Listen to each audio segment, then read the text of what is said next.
In Chapter 3 of Oliver Twist, while waiting for an apprenticeship, Oliver is held for a week alone in a dark room and taken out each morning to wash in cold water while being caned by Mr. Bumble. Every other day, he is taken to the dining hall to be whipped in front of the other boys. Every evening, he is permitted to hear the boys pray that they will be guarded from the sins and vices of Oliver Twist. This traumatic demonizing of Oliver Twist has turned everyone against the poor boy, all because he asked for a tiny bit more food. The offer of £5 to anyone who will take Oliver Twist off the board's hands still stands. The first person to offer Oliver an apprenticeship is the chimney sweep, Mr. Gamfield, who is unrelentingly greedy and abusive. In fact, he's first introduced to readers as he's viciously beating his donkey.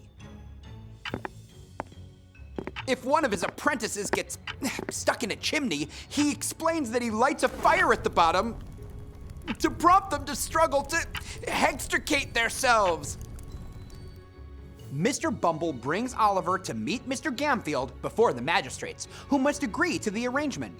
But even the old, short-sighted, and somewhat dim-witted magistrate can see the terror on Oliver's face, and he asks the boy, "What's the matter?" Oliver begs not to go with the cruel-looking man, and the magistrate, in spite of Mr. Bumble's protests, refuses to seal the deal.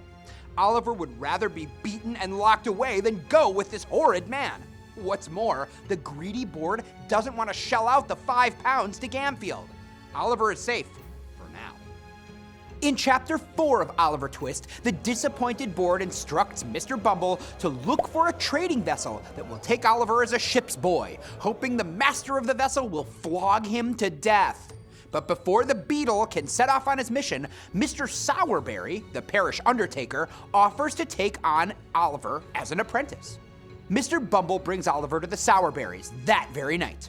There, Oliver meets Mrs. Sowerberry, who doesn't like the boy from the get-go. She complains he's too small, and when Mr. Bumble assures her he'll grow, she fires back that he'll only grow because he's gonna be eating all of our food. She orders Oliver to be fed scraps that had been put aside for the dog. Oliver, amazed by this offer of meat, gobbles the scraps up greedily as if he's never eaten in his life.